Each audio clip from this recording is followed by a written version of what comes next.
Hey guys, and welcome to my brand new Minecraft single-player vanilla survival series called Eli's Kingdom. And I am, of course, your host, Eli. Hello. It's a pleasure to meet you. And this is my kingdom, or at least this will be my kingdom. Yeah, so when I say kingdom, to me that sounds very magical and mystical. So that's what you're going to expect from this series, is we're going to be doing a lot of very mystical building. Think Hogwarts, think Lord of the Rings, you know, things that just slightly defy physics, but they just look so damn cool. That's what we're going to be doing a lot of. Now, a little bit about myself. I'm definitely a technical guy, so I love doing redstone. It's something which I really enjoy kind of pushing the boundaries of and seeing what you can and cannot do with redstone. Things I find so cool are doing, you know, the basics like Star Trek style doors, hidden staircases, and then I love trying to take that a little bit further and seeing what kind of farms we can get away with, and just really cool, fun designs. So that's kind of what you're going to expect from this series, and hopefully we'll keep the building standard pretty high as well. So the basic concept I'm thinking of this single player is I was playing a game recently called Zelda Skyward Sword. Now, I don't know if you guys have heard of that. I hope you have, because it's a really good game, and the whole Zelda series is, it's such a good series. It's something I've played since I was a kid, and it's one of my favorite game series of all time.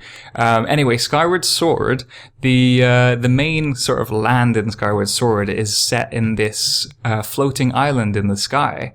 And it's actually a collection of a few floating islands, and they all have these bridges connecting to them and these amazing waterfalls falling off them. So that's kind of what I wanted to do, is rather than build kind of a base on the ground like everyone seems to do, or underground, I wanted to challenge myself, and I wanted to build a sky base on a floating island. I think it's going to look really cool. I have no idea if it's been done before. It probably has, because this is Minecraft. Everything's been done before. But, I'm going to do it in my own unique style. I think it's going to be really challenging, because obviously doing a lot of redstone takes up a lot of space. So because we're doing this in survival, we're going to have to make this island pretty big in order to accommodate for all that redstone. That's not going to be easy. We're going to have to do a lot of resource gathering, a lot of mining, a lot of digging. So we'll probably have to do the first couple of episodes, we'll have to be doing a lot of work on the ground, especially gathering resources and getting set up for this big build. And then I think eventually we're going to start moving towards the sky, and I'm hoping it's going to look really cool. I think it's going to go in this area because I kind of like this, but at the same time I know it's going to cast a huge shadow on the ground, and I do actually think this area is really pretty for building in. Here I can see we're going to put a bridge here. There's another river behind us, so I think we'll do another bridge over there. So I don't want a giant shadow covering this area, so we'll maybe put this island kind of over, over the mountains, or we could even do it kind of have some kind of bridge connecting to it from the top of a mountain. I don't want to do it too high up, so I'm trying to work out how the best way to go in and out of the base, and could do a portal, or we could do a bridge of some kind, and I'm actually leaning towards a bridge. I don't want to use portals, so I think it'd be cool if you could actually get there on foot or by horse or something. But yeah, this seed is the seed I've chosen. I chose it for a specific reason. Just over this hill, there's a giant swamp with quad witch huts, and that was pretty much my main criteria for a seed, is I wanted something with quad witch huts. It's probably completely overpowered for one person, but I wanted to do it oh no, the rain started. Yeah, I wanted to do it anyway. I've never done quad witch huts before. I've never actually done a witch hut before, so I really wanted to do that and just challenge myself. And as well as that, I did have a very quick look around this seed, and I just really like this area. There's a desert over there, the ocean's just the other side of that. There's actually a village just hidden behind this hill, which is really handy. I want to do a lot of work with villagers this series as well. It's something I've never really done, but I really want to do that as well. We got another desert over there, and then we got some cool mountains in this area. No idea what's behind those mountains. I never made it that far. But no, I'm really looking forward to this. I did actually go explore a cave in there, and we found a skeleton spawner and a zombie spawner, so I'm thinking to build some kind of just an XP farm at the start, because I think that's going to be perfect for getting ourselves going, getting some XP on the go. And one thing I should probably mention is I've actually done in this seed what the guys on the Hermitcraft server are doing. Let me just turn the volume down in case that rain's getting really annoying. There we go. I've done what the guys on the Hermitcraft server have done, is I have increased the dungeon count.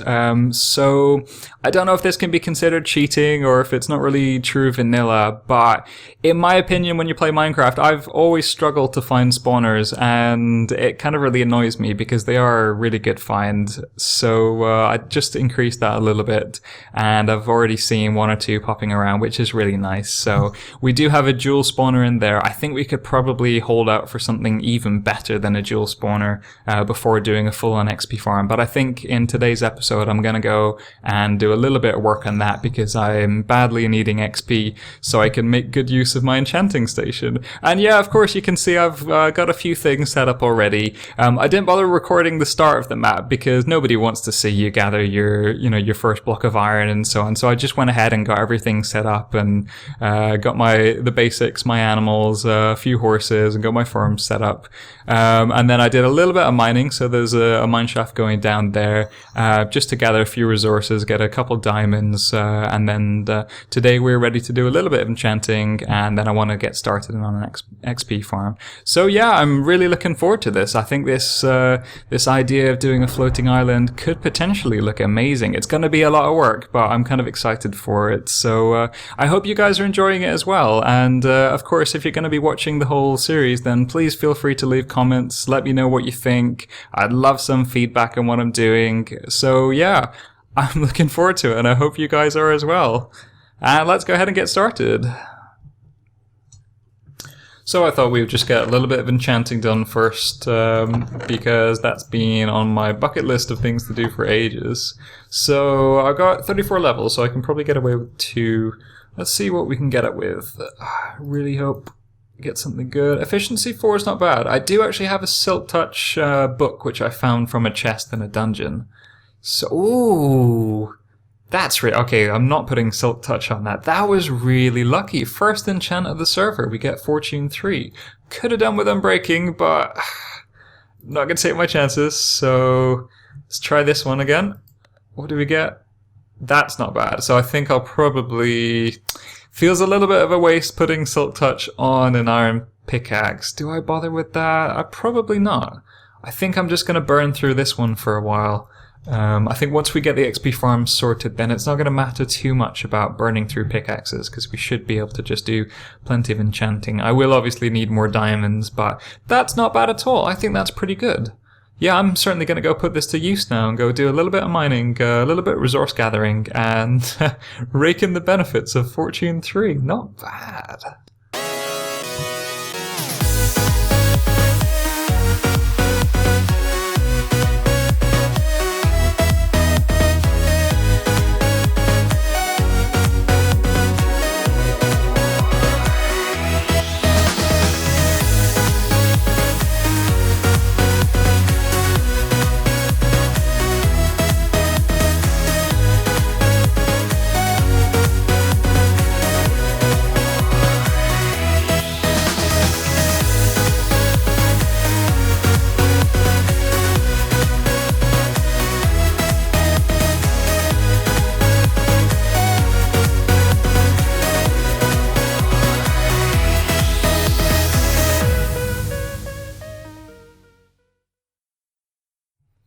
And we are back! And that wasn't too bad at all. It was a pretty productive mining session. Picked up just over 2 stacks of iron, quite a bit of lapis, a little bit of gold, didn't manage to find any diamonds, which was a little bit disappointing, and then came across quite an extensive mine shaft, so followed the mine shaft for quite a while, and picked up just over 5 stacks of rails, and even found a couple detector rails from dungeon chests.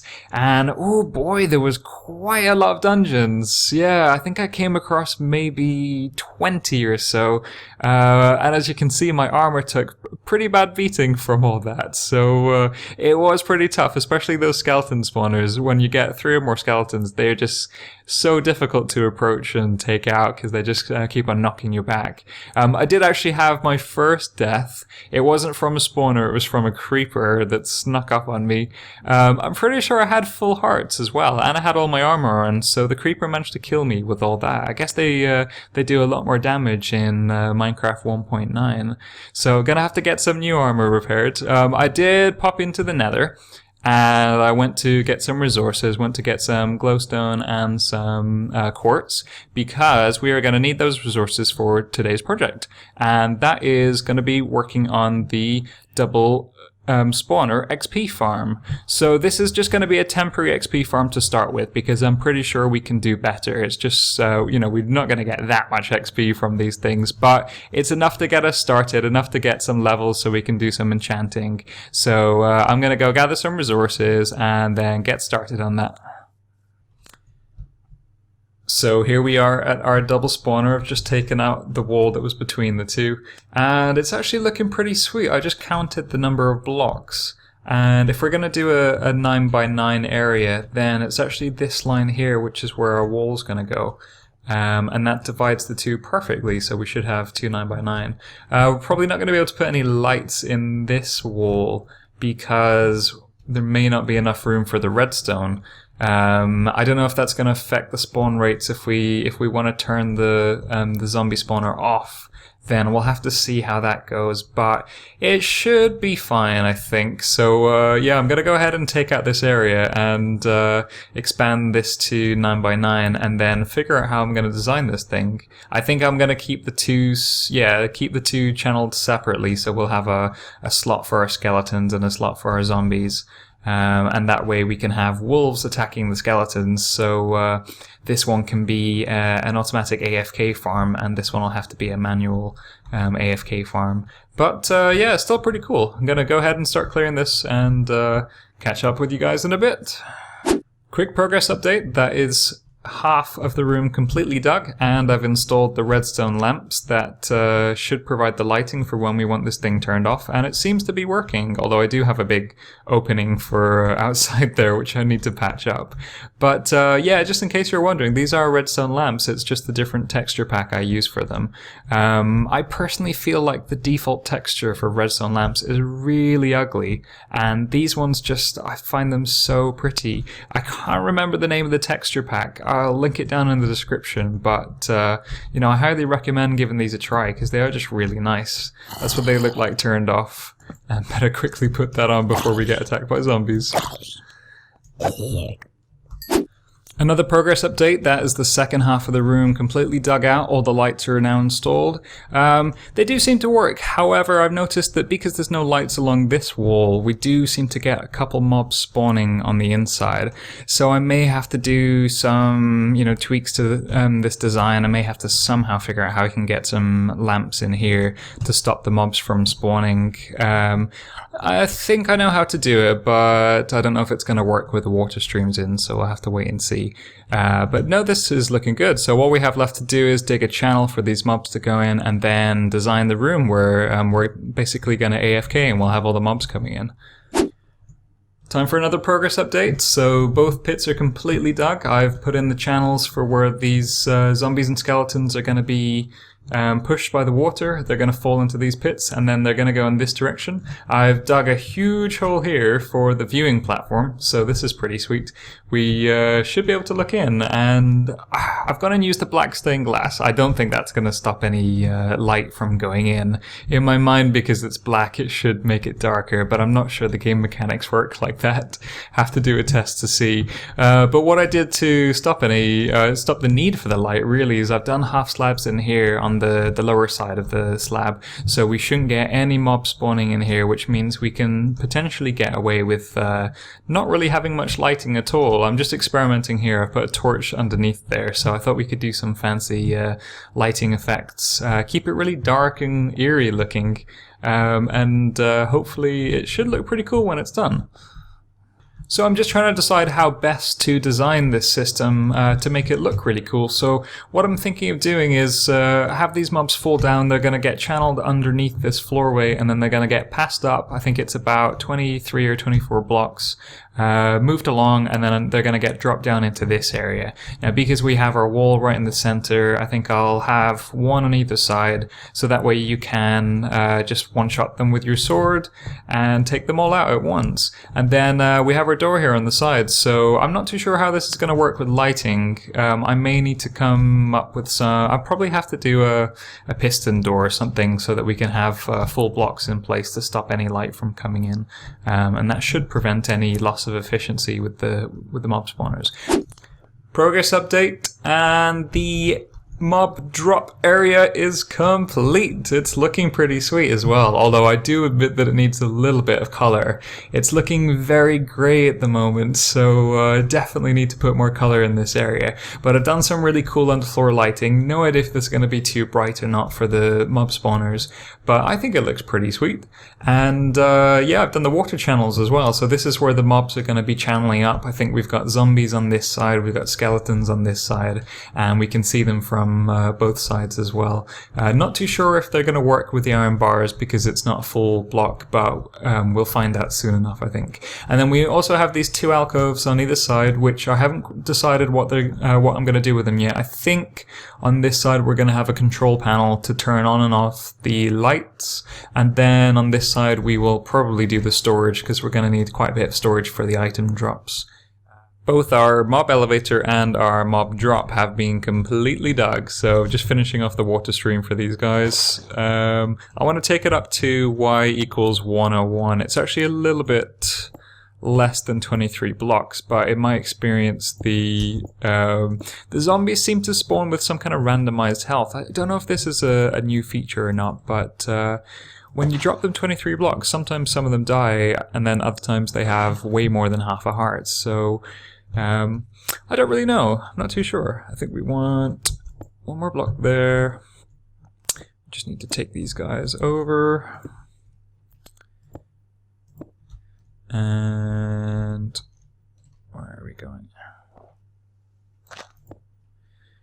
To there. So because we're in a extreme hills biome with snow, then we're gonna have to put a roof over this thing because this water was freezing a couple minutes ago, so gonna have to fix that. Put a few more cobblestone along here. Don't want that one. There we go. Make our drop shaft. And okay, we don't actually need this. Or this, or this, or this, or this. And we need a sign here. And that should be it. Put on water and give this thing a roof. Take out this block. I'll probably have to do some landscaping here at some point because this is going to look like a little bit of an eyesore. Let's check it out. Yeah, gonna have to try and hide this in the mountain, I think, so it doesn't look as terrible. But no, that should be it. So this is our mob drop completely set up. I hope I've done the maths right, so it looks like this is at 101. Let's hope that's correct. So let's head back down and give this thing a test. Oh, and I definitely need to do some more landscaping here because this is a mess. This is not pretty at all. And we have a skeleton. He agrees. I'm never too sure how I feel about knockback, because at the same time it is really good with creepers, but when you're fighting a mob, you don't want the mob to be miles and miles away. You want to be able to kill it from right where you are. See, I can't attack this guy now because he's just fallen off from where he was. So yeah, to me knockback it's one of those things which is either good, either terrible. I'm not too sure. I'm not too sure how I feel about it. I think I prefer not having it. But I don't have a choice. This has already been enchanted, so we're just going to have to go with it. So yeah, we should be ready to give this a test. So I think this is all set up. We just need to grab a bit more water. And I need to go and put the water in here. See if I can do this without getting pushed off.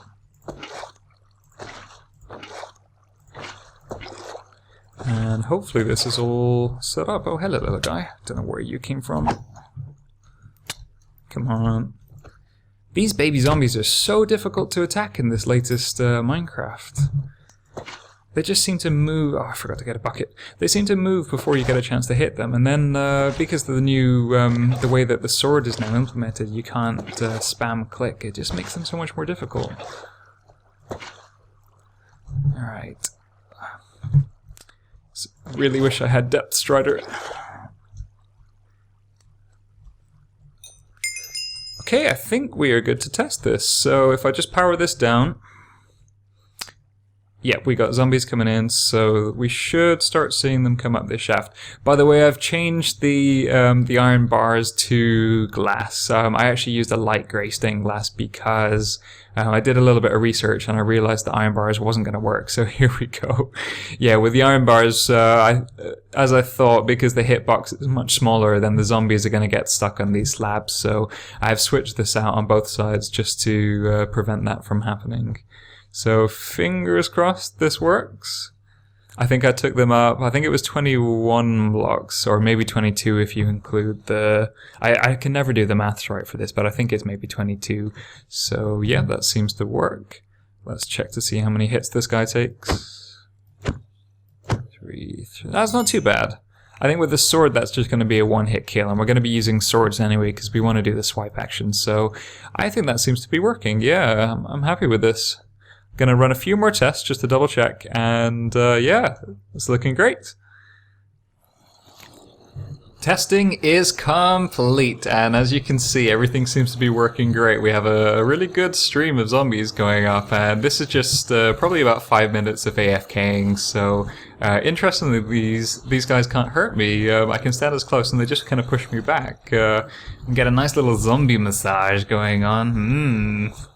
But no, it's working really well. I want to see how much XP we get just from about 5 minutes, so we're just over 38 levels, so let's see how this goes.